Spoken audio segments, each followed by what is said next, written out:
हरे कृष्ण। आप सभी का दिन शुभ और मंगलमय हो। आज दिनांक है 1 जुलाई और दिन है मंगलवार। आज आषाढ़ मास के शुक्ल पक्ष का छठा दिन और आषाढ़ मास का 20वां दिन है। आज षष्ठी तिथि सुबह 10:20 तक रहेगी, बाद में सप्तमी तिथि प्रारंभ हो जाएगी। और आज पूर्वा फाल्गुनी नक्षत्र सुबह 8:54 तक रहेगा, बाद में उत्तरा फाल्गुनी नक्षत्र प्रारंभ हो जाएगा। व्यतिपात योग शाम 5:19 तक रहेगा, बाद में वरियान योग प्रारंभ हो जाएगा। सूर्योदय होगा सुबह 5:48 पर, सूर्यास्त शाम 7:12 पर, ब्रह्म मुहूर्त सुबह 4:12 से 5 बजे तक रहेगा। अमृत काल सुबह 3:13 से 4:58 तक रहेगा। राहु काल दोपहर 3 बजे से 4:30 बजे तक रहेगा। प्रिय श्रोताओं, कभी कभी मौन बहुत कुछ कह जाता है। आज की कथा उन्हीं अनकहे भावों की भाषा बोलती है और आज हम सभी प्रार्थना करते हैं, हे प्रभु, हमारे मन के शोर को शांति में बदल दो, हमें वह मौन दो जिसमें आपकी आवाज़ स्पष्ट सुनाई दे। अब सुनिए कल से आगे की कथा। चक्षुष तीर्थ में दो मित्रों के बीच में हुए वार्तालाप और उनके बीच में जो भी घटना घटित हुई उसके बारे में बताकर श्री ब्रह्मा जी जब मौन हो गए तो देवर्षि नारद ने नारायण नारायण कहकर एक बार फिर से उनसे निवेदन किया कि हे पिताजी, अब आप मुझे अन्य तीर्थों का महात्म्य भी सुनाइए। तो ब्रह्मा जी उनसे कहने लगे कि नारद, सामुद्र तीर्थ सभी तीर्थों का फल देने वाला है। अब उसके स्वरूप का वर्णन करता हूँ, मन लगाकर सुनो। आप सभी श्रोतागणों से भी अनुरोध है कि आप सभी ध्यान लगाकर सुनिएगा और अगर कोई प्रश्न पूछा जाए तो प्लीज उसका उत्तर भी जरूर दीजिएगा।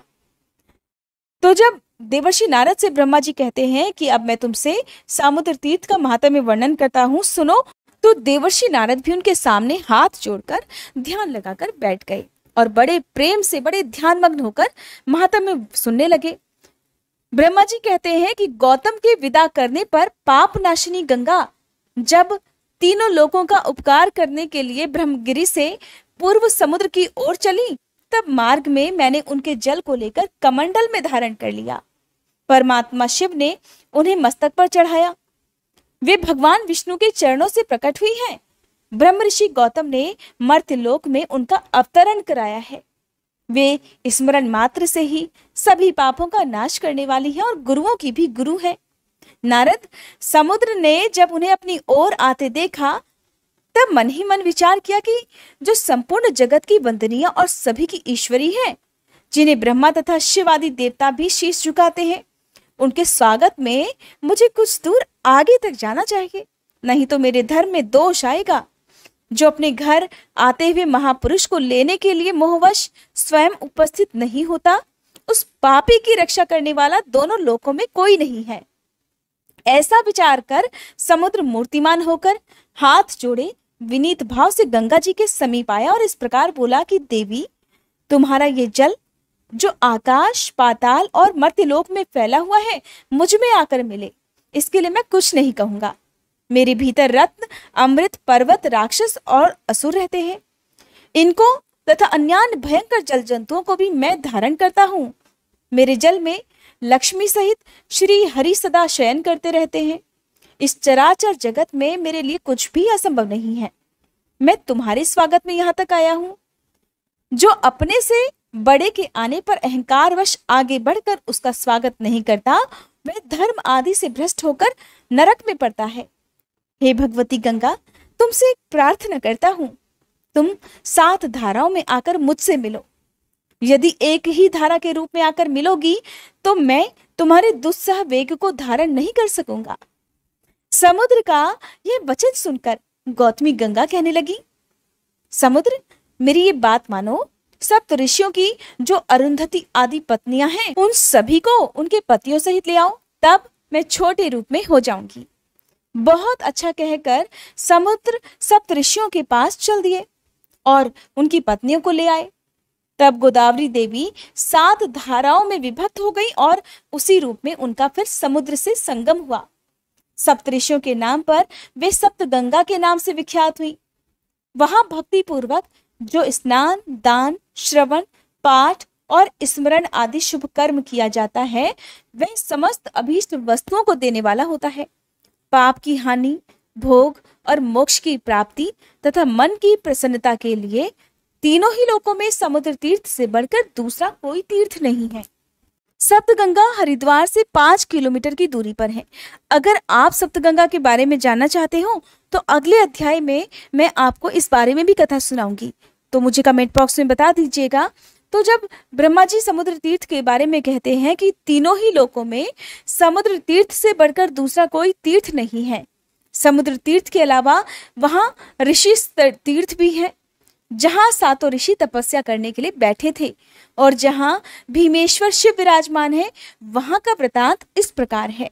अब मैं आपको स्थान बता देती हूँ कि ये स्थान हरिद्वार में है। 7 ऋषियों ने वहां पर गंगा जी को 7 धाराओं में विभक्त किया, और जो ये 7 धाराएं विभक्त हुई थी, ये वही सप्त ऋषियों के नाम पर विभक्त हुई हैं। सप्त ऋषियों ने यहाँ पर तपस्या की थी। सबसे दक्षिण की धारा वासिष्ठी कहलाई, उससे उत्तर वैश्वामित्री, उससे उत्तर वामदेवी, बीच की धारा गौतमी, उससे उत्तर भारद्वाजी, उससे उत्तर आत्रेय और अंतिम धारा जमदग्नि है। उन सभी ऋषियों ने मिलकर वहां बहुत बड़े सत्र का अनुष्ठान किया था। इसी बीच में देवताओं का प्रबल शत्रु विश्वरूप वहां आया और ब्रह्मचर्य तथा तपस्या के द्वारा उन ऋषियों को प्रसन्न करके विनय पूर्वक पूछा कि हे मुनिवरों, यज्ञ अथवा तपस्या जिस उपाय से भी मुझे बलवान पुत्र प्राप्त हो और जिसे देवता भी परास्त ना कर सके, वह उपाय बतलाइए। तब परम बुद्धिमान विश्वामित्र ने कहा, हे तात, कर्म से नाना प्रकार के फल प्राप्त होते हैं। 3 कारणों में कर्म ही पहला कारण है, दूसरा कारण कर्ता है, और तीसरे कारण के अंतर्गत उपादान और बीज आदि अन्य उपकरण हैं। उपादान और बीज को विद्वानों ने कर्म नहीं माना है।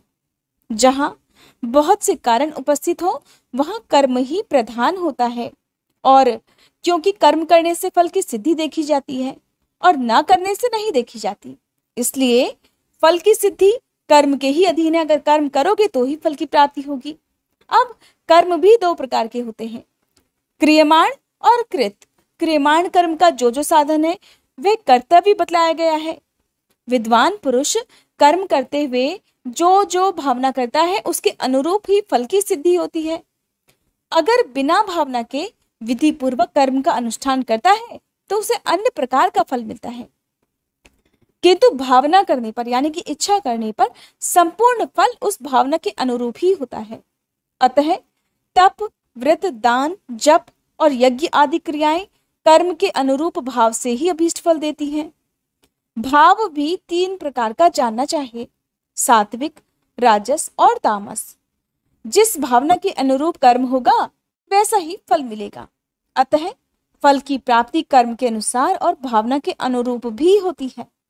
इसलिए कर्मों की स्थिति विचित्र है, ऐसा समझकर विद्वान पुरुष को अपनी इच्छा के अनुकूल भाव भी बनाना चाहिए, फिर उसके अनुरूप कर्म भी करना चाहिए। फल देने वाला भी जब फल चाहने वाले को फल देने में प्रवृत्त होता है, तब उसके कर्म और भावना के अनुसार ही फल देता है। कर्म, धर्म, अर्थ, काम और मोक्ष चारों पुरुषार्थों का कारण है। अगर निष्काम भाव से कर्म हो तो वह मुक्तिदायक होता है, और सकाम भाव से होने पर वही बंधन का कारण बन जाता है।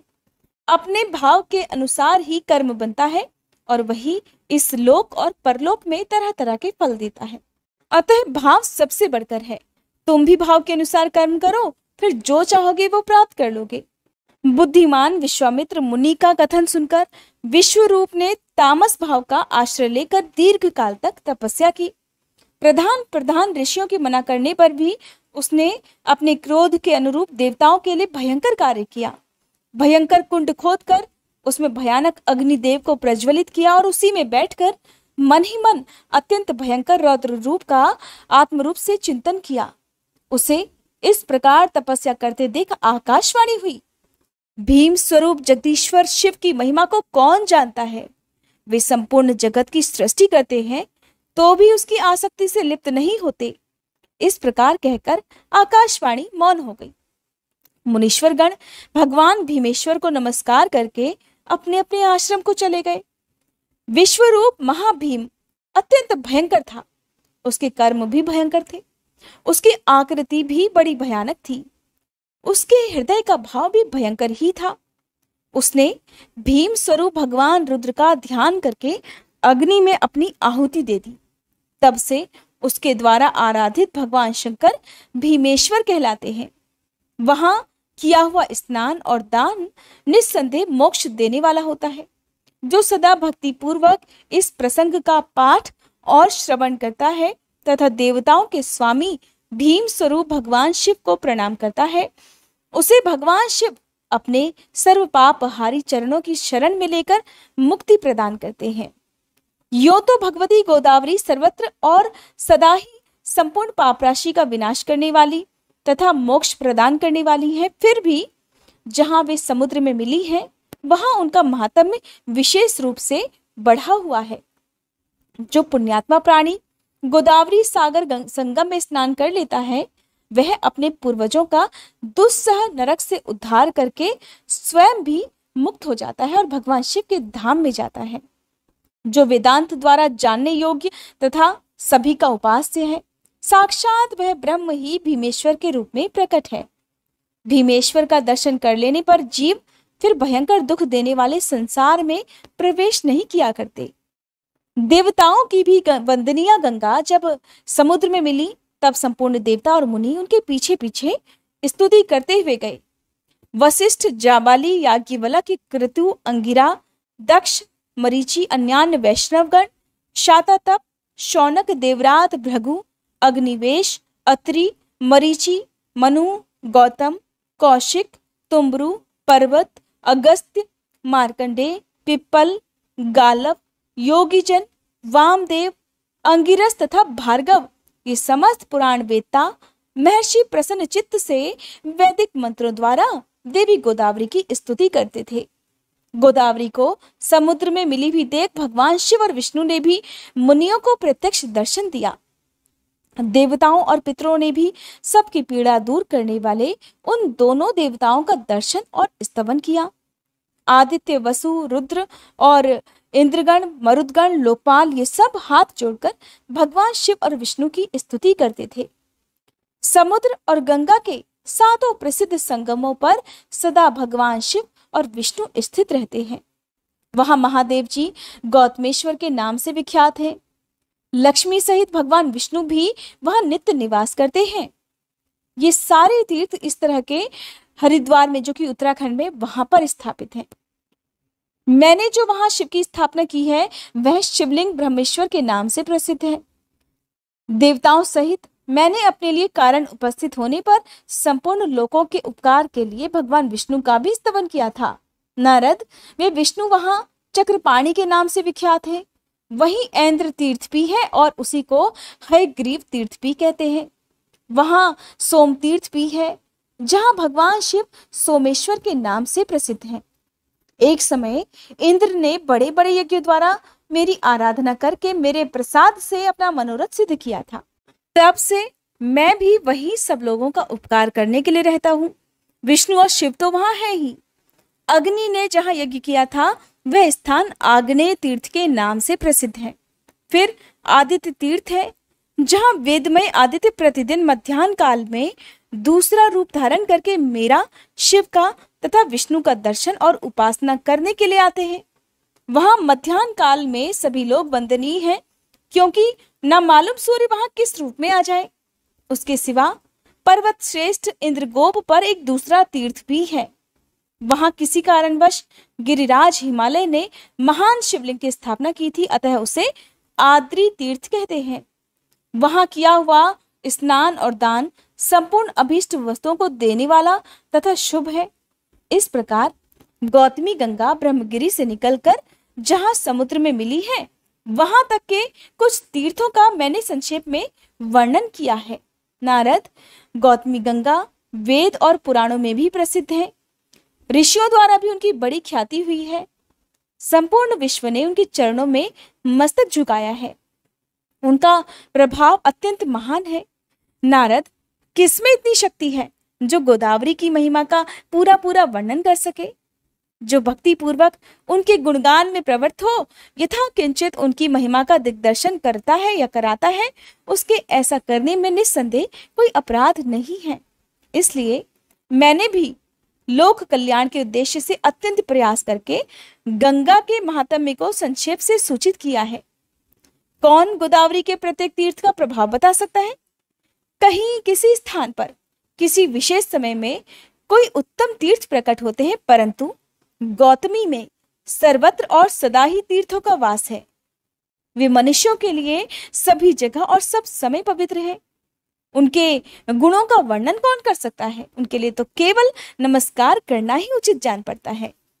श्री ब्रह्मा जी के वचन सुनकर नारद जी ने कहा, हे सुरेश्वर, आप गंगा को तीनों देवताओं से संबंध रखने वाली बताते हैं। ब्रह्म ऋषि गौतम द्वारा लाई हुई लोक पावनी गंगा परम पवित्र और कल्याणमयी है। उनके आदि, मध्य और अंत में दोनों तटों पर भगवान विष्णु, शिव तथा आप व्याप्त हैं। उनकी महिमा सुनने से मुझे तृप्ति नहीं होती। आप कृपया पुनः संक्षेप में उनका महत्व बतलाइए। तब श्री ब्रह्मा जी बोले, बेटा, गंगा पहले मेरे कमंडलू में थी, फिर भगवान के चरणों से प्रकट हुई। उसके बाद महादेव जी के जटाजूट में निवास करने लगी। महर्षि गौतम ने अपने ब्रह्म तेज के प्रभाव से यत्नपूर्वक भगवान शिव की आराधना की, जिससे ये ब्रह्मगिरी पर आई और वहां से चलकर पूर्व समुद्र में जा मिली। भगवती गोदावरी सर्व तीर्थ ही है। वे मनुष्यों को मनवांछित फल देती हैं। उनका प्रभाव सबसे बढ़कर है और मैं तीनों लोकों में कोई भी तीर्थ गोदावरी से बड़ा नहीं मानता। उन्हीं के प्रभाव से मन की सारी अभिलाषाएं पूर्ण हो जाती हैं। आज भी उनकी महिमा का यथावत वर्णन कोई नहीं कर सकता। देवर्षि, सभी लोग भक्ति से सदा उनकी वंदना करते हैं। वे वस्तुतः साक्षात ब्रह्म हैं। नारद, मुझे तो यही सबसे बढ़कर आश्चर्य की बात जान पड़ती है कि मेरी वाणी में गंगा के गुणों का वर्णन सुनकर भी तीनों लोकों में रहने वाले सभी प्राणियों की बुद्धि उन्हीं की ओर क्यों नहीं लग जाती। देवर्षि नारद कहते हैं, हे भगवान, आप धर्म, अर्थ, काम तथा मोक्ष के ज्ञाता और उपदेशक हैं। आपके वचनों में रहस्यों सहित छंद, पुराण, स्मृति और धर्मशास्त्र आदि समस्त वांग्मय प्रतिष्ठित है। अतः आप ही बताइए, तीर्थ, दान, यज्ञ, तप, देव पूजन, मंत्र जप और सेवा में सबसे श्रेष्ठ क्या है? भगवान, आप जैसा कहेंगे वैसा ही होगा। इसके विपरीत कोई बात नहीं हो सकती। अतः मेरे इस संशय का निवारण कीजिए। हरे कृष्णा। इसके बाद जो कुछ भी हुआ उसका वृतांत आप सभी अगले अध्याय में सुनेंगे। अब सुनिए पौराणिक कथा में आगे का वृतांत। नरोत्तम ने पूछा, हे नाथ, पतिव्रता स्त्री मेरे बीते हुए वृतांत को कैसे जानती है? उसका प्रभाव कैसा है, ये सब भी बताने की कृपा करें। तब श्री भगवान बोले, वत्स, ये बात तो मैं तुम्हें पहले ही बता चुका हूँ, किंतु फिर भी अगर सुनने का कौतूहल हो रहा है तो सुनो। तुम्हारे मन में जो प्रश्न है सबका उत्तर दे रहा हूँ। जो स्त्री पतिव्रता होती है, पति को प्राणों के समान समझती है और सदा पति के हित साधन में लीन रहती है, वो देवताओं और ब्रह्मवादी मुनियों की भी पूज्य होती है। जो नारी एक ही पुरुष की सेवा स्वीकार करती है, दूसरों की ओर दृष्टि भी नहीं डालती, वह संसार में परम पूजनीय मानी जाती है। तात, प्राचीन समय की बात है, मध्य देश में एक अत्यंत शोभायमान नगरी थी। उसमें एक पतिव्रता ब्राह्मणी रहती थी। उसका नाम था शैव्या। उसका पति पूर्व जन्म के पाप से कोढ़ी हो गया था। उसके शरीर में अनेकों घाव हो गए थे जो बराबर रिश्ते रहते थे। शैव्या अपने ऐसे पति की सेवा में सदा संलग्न रहा करती थी। पति के मन में जो जो इच्छा होती उसे वह अपनी शक्ति के अनुसार अवश्य पूरा करती थी। हर दिन देवता की तरह अपने पति की पूजा करती और दोष बुद्धि त्याग कर उसके प्रति विशेष स्नेह रखा करती थी। एक दिन उसके पति ने सड़क से जाती हुई एक परम सुंदरी वेश्या को देखा, जिस पर नजर पड़ते ही वह अत्यंत मोह के वशीभूत हो गया। उसकी चेतना पर कामदेव ने पूरा अधिकार कर लिया। फिर वह बहुत देर तक लंबी लंबी सांसें खींचता रहा और अंत में बहुत उदास हो गया। उसकी लंबी लंबी सांसें सुनकर वह पतिव्रता घर से बाहर आई और अपने पति से पूछने लगी, नाथ, आप उदास क्यों हो गए? आपने लंबी लंबी सांसें कैसे खींची?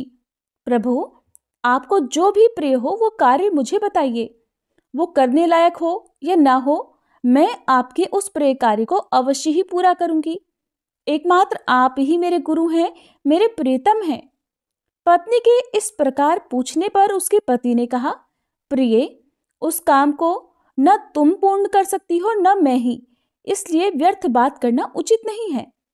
पतिव्रता बोली, नाथ, मुझे विश्वास है मैं आपका मनोरथ जानकर उस कार्य को सिद्ध कर सकूंगी।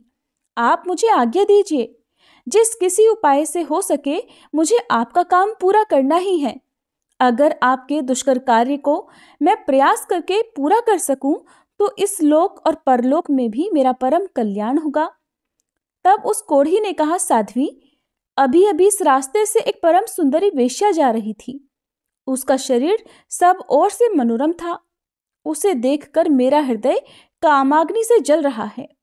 अगर तुम्हारी कृपा से मैं उस नव यौवना को प्राप्त कर सकूं तो मेरा जन्म सफल हो जाएगा। देवी, तुम उसे मिलाकर मेरा हित साधन करो। पति की कही हुई बात सुनकर वह पतिव्रता बोली, प्रभु, इस समय धैर्य रखिए, मैं यथाशक्ति आपका ये काम भी सिद्ध करूंगी। ऐसा कहकर पतिव्रता ने मन ही मन कुछ विचार किया और रात के अंतिम भाग उषा काल में उठकर वह गोबर और झाड़ू लेकर तुरंत ही चल दी। जाते समय उसके मन में बहुत ही प्रसन्नता थी। वेश्या के घर पहुंचकर उसने उसके आंगन और गली कूचे में झाड़ू लगाई और गोबर से लीप पोत कर लोगों की नजर पड़ने के भय से वह जल्दी जल्दी अपने घर लौट आई। इस प्रकार लगातार 3 दिनों तक पतिव्रता ने वेश्या के घर में झाड़ू लगाने और लीपने का काम किया। उधर वह वेश्या अपने दास दासियों से पूछने लगी, आज आंगन की इतनी बढ़िया सफाई किसने की है? सेवकों ने आपस में विचार करके वेश्या से कहा, भद्रे, घर की सफाई का ये काम तो हम लोगों ने नहीं किया है। ये सुनकर वेश्या को बड़ा आश्चर्य हुआ।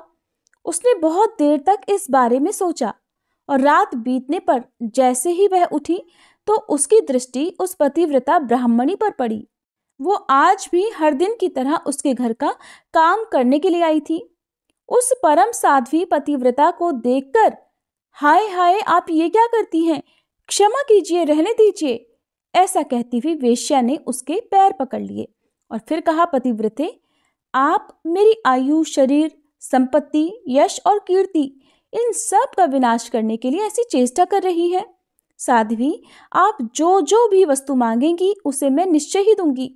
ये बात मैं दृढ़ निश्चय के साथ कह रही हूँ। सोना, रत्न, मणि, वस्त्र और भी जिस किसी वस्तु की आपके मन में इच्छा हो उसे आप मांग लीजिए। तब पतिव्रता ने उस वेश्या से कहा कि मुझे धन की आवश्यकता नहीं है, मुझे तो तुम्ही से कुछ काम है। अगर कर सको तो मैं बताऊं। उस कार्य की सिद्धि होने पर ही मेरे हृदय में संतोष होगा और तभी मैं ये भी समझूंगी कि तुमने इस समय मेरा सारा मनोरथ पूर्ण कर दिया। वह वेश्या बोली, पतिव्रते, आप जल्दी बतलाइए, मैं सच सच कहती हूँ कि आपका अभीष्ट कार्य अवश्य करूंगी। माताजी, आप तुरंत ही अपनी आवश्यकता बताइए और मेरी रक्षा कीजिए। पतिव्रता ने लजाते लजाते वह कार्य जो उसके पति को श्रेष्ठ और बड़ा प्रिय लगता था वह कह सुनाया। उसे सुनकर वेश्या एक क्षण तक अपने कर्तव्य और उसके पति की पीड़ा पर कुछ विचार करती रही। दुर्गंध युक्त कोढ़ी मनुष्य के साथ संसर्ग करने की बात सोचकर उसके मन में बड़ा दुख, बड़ी ग्लानि हुई। फिर वह पतिव्रता से इस प्रकार कहने लगी, देवी, अगर आपके पति मेरे घर पर आए तो मैं एक दिन उनकी इच्छा पूर्ण करूंगी। पतिव्रता ने कहा, सुंदरी, तब तो मैं आज ही रात में अपने पति को लेकर तुम्हारे घर में आऊंगी और जब वे अपनी अभीष्ट वस्तु का उपभोग करके संतुष्ट हो जाएंगे तब फिर से उन्हें अपने घर ले जाऊंगी। वेश्या बोली, महाभागे, अब तुम जल्दी ही अपने घर को जाओ। तुम्हारे पति आज आधी रात के समय मेरे महल में आ जाएं। ये सुनकर वह पतिव्रता स्त्री अपने घर चली आई। वहां पहुंचकर उसने अपने पति से कहा, प्रभु, आपका काम सफल हो गया। आज ही रात में आपको उसके घर जाना है। कोढ़ी ब्राह्मण बोला, देवी, मैं कैसे उसके घर जाऊंगा? मुझसे तो चला तक नहीं जाता, फिर मेरा वह काम कैसे पूरा होगा? पतिव्रता बोली, प्राणनाथ, मैं आपको अपनी पीठ पर बिठाकर उसके घर पहुंचाऊंगी और आपका काम पूरा हो जाने पर फिर उसी रास्ते से लौटा भी लाऊंगी। ब्राह्मण ने कहा, कल्याणी, तुम्हारे करने से ही मेरा सब काम सिद्ध होगा। इस समय तुमने जो काम किया है वह दूसरी स्त्रियों के लिए अत्यंत दुष्कर है। श्री भगवान कहते हैं, उस नगर में किसी धनी के घर से चोरों ने बहुत सा धन चुरा लिया। ये बात जब राजा के कानों में पड़ी तब उन्होंने रात में घूमने वाले समस्त गुप्तचरों को बुलाया और क्रोधित होकर कहा, अगर तुम्हें जीवित रहने की इच्छा है तो आज चोर को पकड़कर मेरे हवाले करो। राजा की यह आज्ञा पाकर सभी गुप्तचर व्याकुल हो गए और चोर को पकड़ने की इच्छा से चल पड़े। उस नगर के पास ही एक घना जंगल था, जहां एक वृक्ष के नीचे महातेजस्वी मुनिवर मांडव्य समाधि में लीन थे। वे योगियों में प्रधान महर्षि अग्नि के समान दैदीप्यमान हो रहे थे। ब्रह्मा जी के समान तेजस्वी उन महामुनि को देखकर दुष्ट गुप्तचरों ने आपस में कहा, यही चोर है, ये धूर्त अद्भुत रूप बनाए इस जंगल में रहा करता है। ऐसा कहकर उन पापियों ने मुनि श्रेष्ठ मांडव्य को बांध लिया, किंतु उन कठोर स्वभाव वाले मनुष्यों से न तो उन्होंने कुछ कहा और न ही उनकी ओर देखा। जब गुप्तचर उन्हें बांधकर राजा के पास ले गए तो राजा ने कहा, आज मुझे चोर मिला है, तुम लोग इसे नगर के निकटवर्ती प्रवेश द्वार के मार्ग पर ले जाओ और चोर के लिए जो नियत दंड है वो इसे दो। उन्होंने मांडव्य मुनि को वहां ले जाकर मार्ग में गढ़े हुए शूल पर रख दिया। वह शूल मुनि के गुदा द्वार से प्रविष्ट होकर मस्तक के पार हो गया। उनका सारा शरीर शूल से बिंध गया। इसी बीच में आधी रात के घोर अंधकार में जबकि आकाश में काली घटाएं छाई हुई थी, वह पतिव्रता ब्राह्मणी अपने पति को पीठ पर बिठाकर उसी वेश्या के घर जा रही थी। वह मुनि के निकट से होकर निकली, अतः उस कोढ़ी का शरीर मांडव्य मुनि के शरीर से छू गया। कोढ़ी के संसर्ग से उनकी समाधि भंग हो गई। वे क्रोधित होकर बोले, जिसने इस समय मुझे गाढ़ वेदना का अनुभव कराने वाली कष्टमय अवस्था में पहुंचा दिया, वह सूर्योदय होते होते भस्म हो जाए। मांडव्य मुनि के ऐसा कहते ही वह कोढ़ी पृथ्वी पर गिर पड़ा, जिसके बदले में वह पतिव्रता भी कहने लगी, आज से 3 दिनों तक सूर्य का उदय ही न हो। ऐसा कहकर वह अपने पति को घर ले गई और एक सुंदर शैया पर सुलाकर स्वयं उसे थामकर बैठी रही। उधर मुनिश्रेष्ठ मांडव्य उस कोढ़ी को शाप देकर अपने अभीष्ट स्थान को चले गए। संसार में 3 दिनों के समय तक सूर्य का उदय होना रुक गया। चराचर प्राणियों सहित संपूर्ण त्रिलोकी व्यथित हो गई। ये देखकर सभी देवता इंद्र को आगे करके ब्रह्मा जी के पास गए और सूर्योदय न होने का समाचार बताते हुए बोले, भगवान, सूर्य के उदय न होने का क्या कारण है, ये हमारी समझ में नहीं आता। इस समय आपको जो उचित लगे वो कीजिए। उनकी बात सुनकर ब्रह्मा जी ने पतिव्रता ब्राह्मणी और मांडव्य मुनि का वह सारा वृतांत उन्हें कह सुनाया।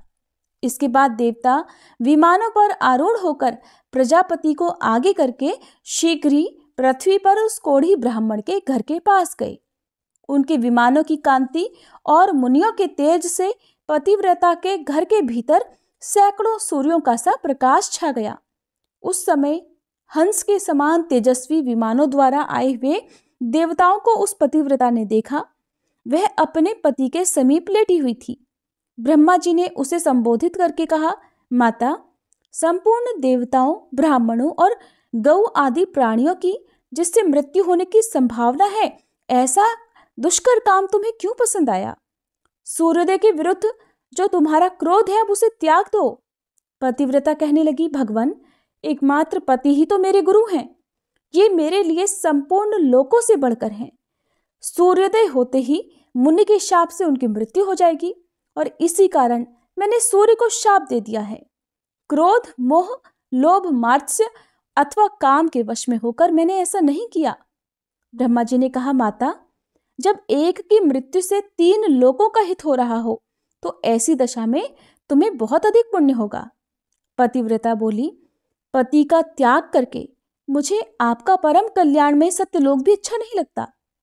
ब्रह्मा जी ने सुना तो कहने लगे, देवी, सूर्योदय होने तक जब सारी त्रिलोकी स्वस्थ हो जाएगी तब तुम्हारे पति के भस्म हो जाने पर भी मैं तुम्हारा कल्याण साधन करूंगा।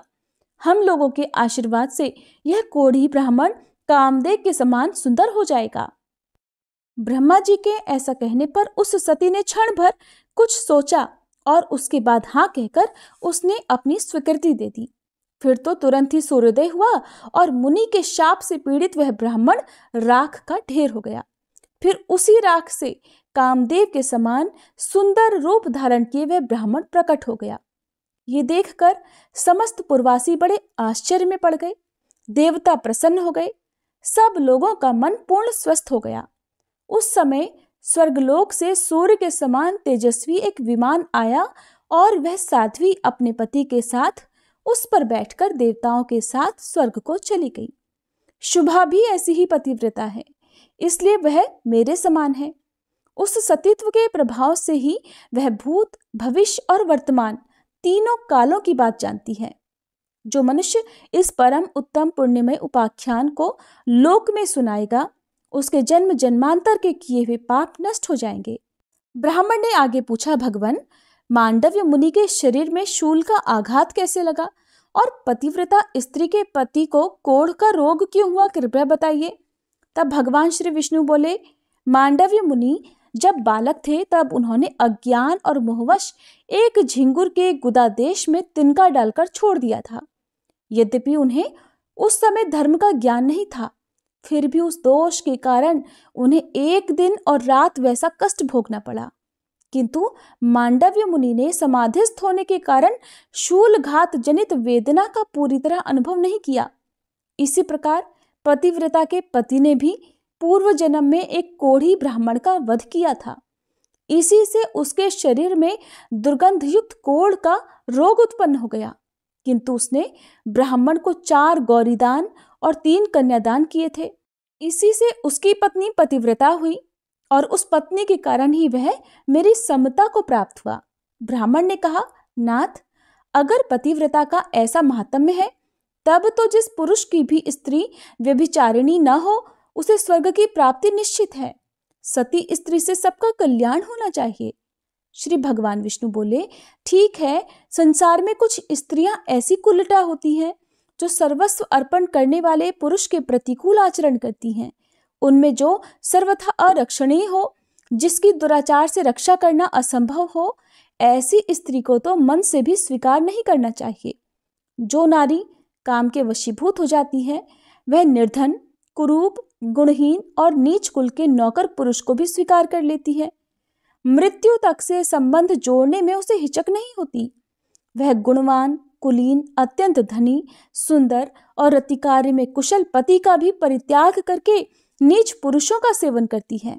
मुनिवर, इस विषय में उमा नारद संवाद प्रचलित है, क्योंकि नारद जी स्त्रियों की बहुत सी चेष्टाएं जानते हैं। नारद मुनि स्वभाव से ही संसार की प्रत्येक बात जानने की इच्छा रखते हैं। एक बार वे अपने मन में कुछ सोच विचार कर पर्वतों में उत्तम कैलाश गिरी पर गए। वहां उन महात्मा मुनि ने देवी पार्वती जी को प्रणाम करके पूछा, देवी, मैं कामिनियों की कुचेष्टाएं जानना चाहता हूँ। मैं इस विषय में बिल्कुल अनजान हूँ और विनीत भाव से आपसे प्रश्न कर रहा हूँ, इसलिए आप मुझे ये बात बताइए। तब देवी पार्वती कहने लगी, नारद, युवती स्त्रियों का मन सदा पुरुषों में ही लगा रहता है, इसमें बिल्कुल भी संदेह नहीं। नारी घी से भरे हुए घड़े के समान है और पुरुष दहकते हुए अंगारे के समान। इसलिए घी और अग्नि को एक स्थान पर नहीं रखना चाहिए। जैसे मतवाले हाथी को महावत अंकुश और मुग्दर की सहायता से अपने वश में करता है, उसी प्रकार स्त्रियों का रक्षक उन्हें दंड के बल से ही काबू में रख सकता है। बचपन में पिता, जवानी में पति और बुढ़ापे में पुत्र नारी की रक्षा करता है। उसे कभी स्वतंत्रता नहीं देनी चाहिए। सुंदरी स्त्री को यदि उसकी इच्छा के अनुसार स्वतंत्र छोड़ दिया जाए, तो पर पुरुष की प्रार्थना से अधीर होकर वह उसके आदेश के अनुसार व्यभिचार में लीन हो जाती है। जैसे तैयार की हुई रसोई पर दृष्टि न रखने से उस पर कौवे और कुत्ते अधिकार जमा लेते हैं, उसी प्रकार युवती नारी स्वच्छंद होने पर, मनमानी करने पर व्यभिचारिणी हो जाती है।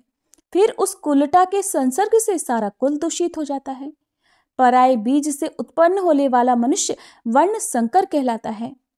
सदाचारिणी स्त्री पितृकुल और पतिकुल दोनों कुलों का सम्मान बढ़ाती हुई उन्हें कायम रखती है। साध्वी नारी अपने कुल का उद्धार करती और दुराचारिणी उसे नरक में गिराती है। कहते हैं संसार में स्त्री के ही अधीन स्वर्ग, कुल, कलंक, यश, अपयश, पुत्र, पुत्री और मित्र आदि की स्थिति है। इसलिए विद्वान पुरुष संतान की इच्छा से विवाह करे। जो पापी पुरुष मोहवश किसी साध्वी स्त्री को दूषित करके छोड़ देता है, वो उस स्त्री की हत्या का पाप भोगता हुआ नरक में गिरता है। जो पराई स्त्री के साथ बलात्कार करता अथवा उसे धन का लालच देकर फंसाता है, वो इस संसार में स्त्री हत्यारा कहलाता है और मरने के बाद घोर नरक में पड़ता है। पराई स्त्री का अपहरण करके मनुष्य चांडाल कुल में जन्म लेता है। इसी प्रकार पति के साथ वंचना करने वाली व्यभिचारिणी स्त्री बहुत लंबे समय तक नरक भोग कर कौवे की योनि में जन्म लेती है और उच्छिष्ट और दुर्गंधयुक्त पदार्थ खा खाकर अपना जीवन बिताती है। इसके बाद मनुष्य योनि में जन्म लेकर विधवा होती है। जो माता गुरुपत्नी, ब्राह्मणी, राजा की रानी या दूसरी किसी प्रभु पत्नी के साथ समागम करता है, वह अक्षय नरक में गिरता है। बहन, भांजे की स्त्री, बेटी, बेटे की बहू, चाची, मामी, बुआ तथा मौसी आदि अन्यान्य स्त्रियों के साथ समागम करने पर भी कभी नरक से उद्धार नहीं होता। यही नहीं, उसे ब्रह्म हत्या का पाप भी लगता है और वह अंधा, गूंगा और बहरा होकर निरंतर नीचे गिरता जाता है। उस अधः पतन से उसका कभी बचाव नहीं हो सकता। ब्राह्मण ने कहा, भगवान, यदि आपका मुझ पर अनुग्रह है तो कन्यादान के फल का भी वर्णन कीजिए, साथ ही उसकी यथार्थ विधि भी बताइए। श्री भगवान बोले, ब्राह्मण, रूपवान, गुणवान, कुलीन, तरुण, समृद्धिशाली और धन धान्य से संपन्न वर को कन्यादान करने का जो फल मिलता है उसे भी सुनो। जो मनुष्य आभूषणों से युक्त कन्या का दान करता है, उसके द्वारा पर्वत, वन और काननों सहित संपूर्ण पृथ्वी का दान हो जाता है। जो पिता कन्या का शुल्क लेकर खाता है, वह घोर नरक में जाता है। जो मूर्ख अपनी पुत्री को बेच देता है, उसका कभी भी नरक से उद्धार नहीं होता। जो लोभवश अयोग्य पुरुष को कन्यादान देता है, वह रौरव नरक में पड़कर अंत में चांडाल होता है। इसी से विद्वान पुरुष दामाद से शुल्क लेने का कभी विचार भी मन में नहीं लाते। अपनी ओर से दामाद को जो कुछ भी दिया जाता है वह अक्षय हो जाता है। पृथ्वी, गऊ, सोना, धन धान्य और वस्त्र आदि जो कुछ दामाद को उपहार के रूप में दिया जाता है, वह सब अक्षय फल का देने वाला होता है। जैसे कटी हुई डोर घड़े के साथ स्वयं भी कुएं में डूब जाती है, उसी प्रकार यदि दाता संकल्प किए हुए दान को भूल जाता है और दान लेने वाला पुरुष फिर उसे याद दिलाकर मांगता नहीं, तो वे दोनों नरक में पड़ते हैं। सात्विक पुरुष को उचित है कि वो जामाता को दहेज में देने के लिए निश्चित की हुई सभी वस्तुएं अवश्य दे डाले। न देने पर पहले तो वह नरक में जाता है, फिर प्रतिग्रह लेने वाले के दास के रूप में जन्म लेता है। जो बहुत खाता हो, अधिक दूर रहता हो, अत्यधिक धनवान हो, जिसमें अधिक दुष्टता हो, जिसका कुल उत्तम न हो और जो मूर्ख हो, इन 6 मनुष्यों को कभी भी अपनी कन्या नहीं देनी चाहिए। इसी प्रकार अति वृद्ध, अत्यंत दीन, रोगी, अति पास रहने वाले, अत्यंत क्रोधी और असंतुष्ट, इन 6 व्यक्तियों को भी कन्यादान नहीं करना चाहिए। इन्हें कन्या देकर मनुष्य नरक में पड़ता है। धन के लोभ से या सम्मान मिलने की आशा से जो कन्या देता या एक कन्या दिखाकर दूसरी कन्या से विवाह करा देता है, वह भी नरक में जाता है। जो प्रतिदिन इस परम उत्तम पुण्यमय उपाख्यान को सुनता है, उसके जन्म जन्मांतर के पाप नष्ट हो जाते हैं। हरे कृष्णा। आज के अध्याय में बस इतना ही। उम्मीद है ये कथा आपको पसंद आई होगी। इसके आगे का वृतांत आप सभी अगले अध्याय में जरूर सुनिएगा।